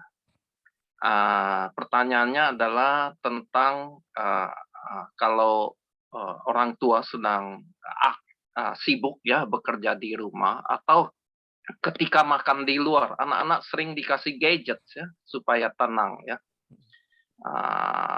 Bagaimana pendapat Bapak ya untuk hal ini, terutama ke masalah kesehatan anak ya, kesehatan mata dan sebagainya. Silakan Pak Ian. Iya, itu tadi ya, memang memberikan gadget untuk pacifier gitu ya, kayak anak dikasih dot gitu ya supaya tenang gitu ya, itu ya memang akhirnya kita mengumpan adiksi itu sendiri ya kepada anak gitu ya. Yang lebih baik misalnya kalau makan, ya kalau memang kita punya anak-anak, makan sama anak-anak itu ya di meja makan terus ya. Dan betapapun, jadi sebenarnya anak-anak itu ya, itu kan beradaptasinya cukup cepat ya. Dan pertumbuhan otak itu di dalam masa 5 tahun itu yang mungkin yang paling pesat ya dibanding seluruh kehidupan yang lain gitu ya, karena itu pembentukan awal gitu ya. Ada teman dosen di seminari itu yang kadang cerita ya, dulu waktu punya bayi kecil ditaruh di ruangan nangis terus kan. Terus dia tegain aja, biarin aja nangis sampai ketiduran kecapean. Setelah 3 hari terus dia tahu waktu tidur terus tidur gitu misalnya ya. Jadi sebenarnya anak-anak tuh bisa beradaptasi juga. Tinggal orang tua itu seberapa ya menanamkannya. Jadi waktu saya ke rumah teman saya yang di Jerman tuh, saya juga ngebayangin ya, waktu di awal berantem atau enggak ya di meja makan itu ya. Tapi yang kita amati adalah waktu kita makan sama-sama itu mereka duduk gitu, terus berusaha makan. Udah kayak kebiasaan karena setiap hari udah gitu ya. Jadi memang butuh pembiasaan. Terus butuh juga orang tua itu percaya ya bahwa anak itu bisa adaptasi begitu ya, dan mengembangkan habit itu sih memang ya. Jadi kalau memang dari rumah dibiasain anak kalau makan dikasih gadget ya supaya makan, disuapin aja nggak bisa makan ya, apalagi nggak dikasih gadget gitu ya. Nanti keluar juga gitu sama aja gitu ya. Yang dimulai dari rumah sama yang di luar nanti akan terjadi sama gitu ya. Nah, memang setiap anak tuh beda-beda juga ya. Dan zaman sekarang kan ditemukan juga ada anak-anak yang memang punya problema yang lebih khusus ya, yang ADHD gitu misalnya ya. Nah itu memang di otaknya ada hal yang lebih berbeda dibanding anak-anak yang lain ya. Jadi kalau anak-anak yang lain itu butuh fokus, itu memang mengandalkan neurotransmitter dopamin, serotonin dan lain sebagainya ya, lebih mudah. Nah anak-anak yang ADHD itu biasanya kalau diamati ya secara medis nanti di otaknya memang ada perbedaannya sehingga dopaminnya itu kurang lancar dan lain sebagainya ya. Sehingga dia rasa memang dia nggak terlalu bisa fokus dengan lebih baik ya. Memang ada sih anak-anak yang spesifik punya problem yang seperti itu ya. Mungkin menurut penelitian antara 5-8% anak-anak ya. Tapi artinya juga 92-95% anak-anak itu normal. Hanya anak-anak itu akan ikut habit yang ditanamkan di keluarganya sih. Dan itu yang jadi tantangan buat kita ya, membentuk habit itu. Oke, ada pertanyaan berikutnya dari Ibu Ferani. Ini bukan tentang gadget atau teknologi modern, tetapi kekhawatiran orang tua ya, karena Ibu Ferani dan suami itu memutuskan sebelum ada vaksin COVID untuk balita, memutuskan anaknya itu sekolahnya online. Dan kekhawatirannya adalah ini berpengaruh nggak terhadap psikologi anak, karena dia tidak mempunyai pengalaman bertemu dan ngobrol dengan orang-orang secara real, tapi semuanya hanya lewat screen ya. Silakan Pak Ihan. Iya, jadi memang anak-anak balita itu ya ada teori Erikson ya tentang perkembangan anak ya. Yang penting buat anak-anak itu salah satu hal adalah otonomi sih. Ya bahwa dia itu belajar ada hal-hal yang bisa dia lakukan secara otonom sendiri gitu ya. Kalau relasi dengan peer dan lain sebagainya munculnya di remaja ya, karena pergulatannya nanti intimacy dan identity begitu ya. Nah, jadi buat anak-anak itu kalaupun mungkin online ya, ya seringnya di dalam pandemi kita nggak punya alternatif sih ya. Memang terpaksa online-nya berapapun umurnya ya, sampai mahasiswa UPH juga masih online ya, kecuali yang dia harus skripsi terus harus ke lab ya, terpaksa harus akses ke kampus gitu ya. Nah memang kita nggak ada alternatif yang baik ya, tetap harus online. Nah tapi kalau program sekolahnya itu baik, mungkin online-nya juga penggunaan gadgetnya itu yang lebih produktif ya, lebih cerita dan lebih banyak interaksi personal ya. Terus kita tinggal melengkapi di rumah ya, bahwa anak-anak itu tidak kehilangan koneksi dengan dunia nyata ya, dan menyediakan waktu untuk pendampingan di luar jam sekolahnya dia begitu ya. Jadi dan kebutuhan otonomi itu ya yang buat anak-anak itu penting juga. Jangan sampai dia pokoknya setiap jam atau kehidupan dia rasanya cuma dikontrol gitu aja ya. Melainkan dia dikasih pilihan-pilihan sederhana ya, misalnya ya mainannya mau main ini atau main itu gitu ya. Itu kan pilihan sederhana aja ya, tapi dia punya pilihan sehingga dia selalu tahu hidup ini ada pilihan gitu ya. Kalau makanan misalnya ya kalau ada lebih dari satu, kamu maunya makan ini atau makan ini gitu ya. Jadi hal-hal sederhana itu habit yang bisa lewat kebiasaan itu tuh dia tahu ya bahwa saya tuh punya pilihan, saya bisa menentukan, saya bisa pilih ini atau itu, dan ada self regulation itu ya yang kita amati selama online ya. Banyak event di level mahasiswa ya itu nggak bisa mengatur pembelajaran dia sendiri. Padahal tadinya sebenarnya kampus juga kadang-kadang konsepnya adalah ya udah kamu datang ke kelas terus kita tumpahin ilmunya ke kamu ya, jadi semacam mencekoki gitu ya. Tapi begitu pandemi nggak bisa lagi, nggak bisa ke kelas ya. Terus kalau misalnya kuliah yang tadinya 2 jam atau 3 jam, kalau sehari itu lebih dari 5 jam online, wah itu melelahkan sekali ya. Dan apa benar ya orang kalau online lebih dari 5 jam sehari ilmunya masuk? Kita meragukan juga ya. Jadi akhirnya terpaksa begitu pandemi dan online, mahasiswa harus lebih aktif ya ngerjain tugas itu, berusaha belajar sendiri, berusaha baca textbook sendiri supaya bisa ngerjain PR dan seterusnya gitu ya. Nah, mahasiswa yang lebih berhasil adalah yang bisa ngatur diri itu. Ya, oh saya ada deadline tugas, saya harus submit ya. Karena kalau saya nggak submit nilai nggak ada ya. Kemungkinan besar saya nggak lulus. Tapi kalau saya submit apapun itu begitu ya, saya pasti lulus nih. Tinggal kalau saya kerja lebih keras mungkin nilainya A, kalau kerjanya cukup-cukupan ya mungkin B gitu ya, tapi tetap lulus gitu ya. Nah, ada mahasiswa yang punya sense itu, ada yang enggak.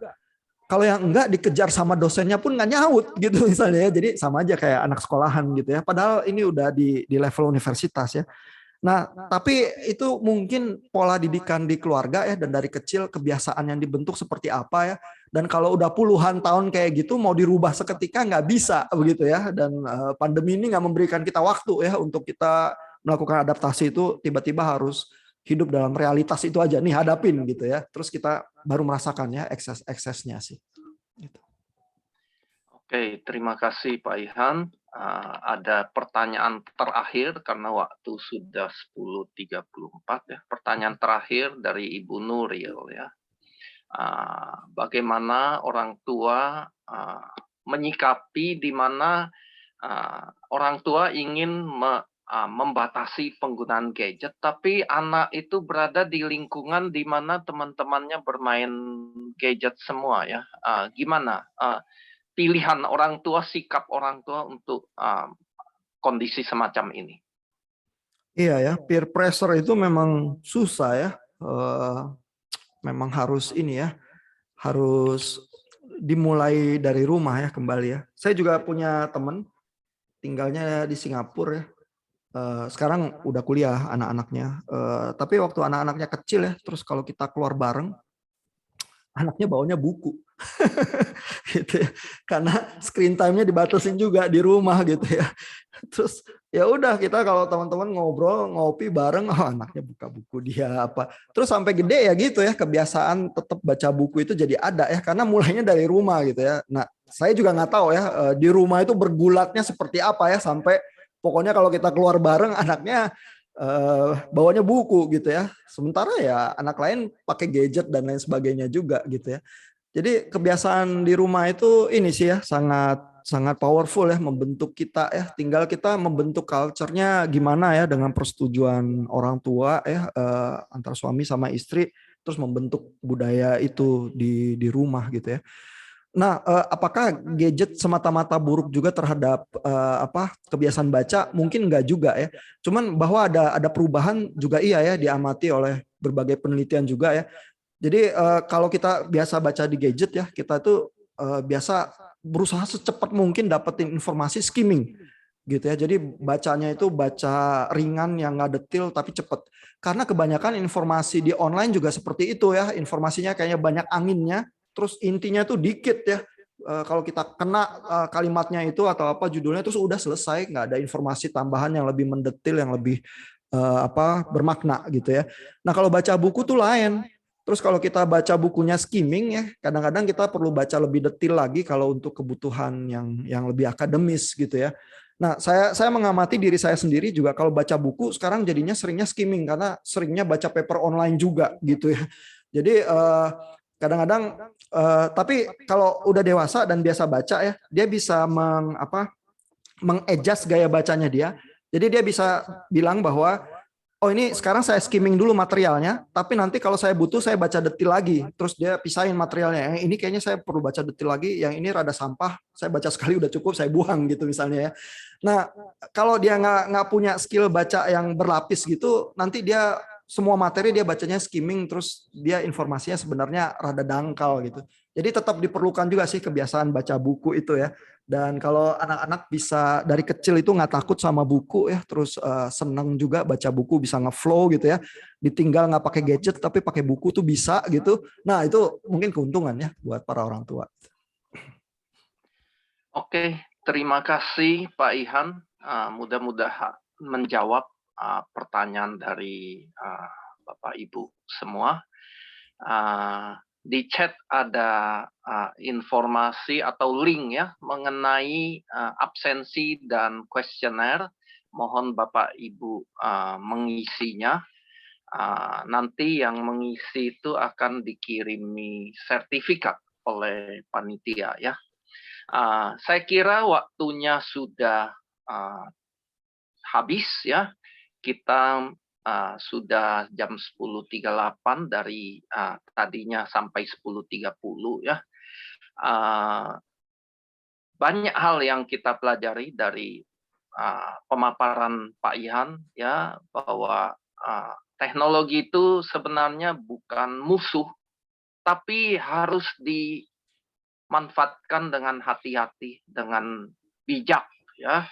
Ada banyak hal yang bisa menjadi lebih produktif dengan teknologi, tapi kalau tidak bijak jadi adiktif, itu bisa jadi masalah yang lebih besar gitu.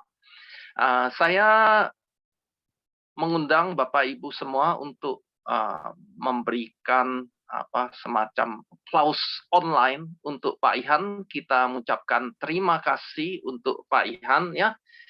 Terima kasih kita telah mendengarkan banyak dan mendapatkan banyak masukan dari Pak Ihan. Saya kembalikan acara ini kepada Ibu Indah. Silakan Ibu Indah. Baik, terima kasih Pak Henry. Terima kasih juga kepada Pak Ihan yang telah menyampaikan kiat-kiat dan begitu pentingnya peranan orang tua terhadap kemajuan teknologi saat ini. Kiranya di waktu-waktu yang akan mendatang kita bisa membuat acara webinar yang lain, Bapak. Terima kasih ya Bapak beserta tim. Semoga ini juga semuanya materi dari Bapak bisa menjawab setiap pertanyaan-pertanyaan dari setiap orang tua. Baik, terima kasih untuk setiap orang tua dan juga Miss Michio, Miss Ria yang telah bergabung di acara seminar kita hari ini. Kami pihak Spring Preschool akan menutup Zoom meeting kita hari ini. Untuk setiap Bapak dan Ibu boleh meninggalkan Zoom meeting kita. Terima kasih.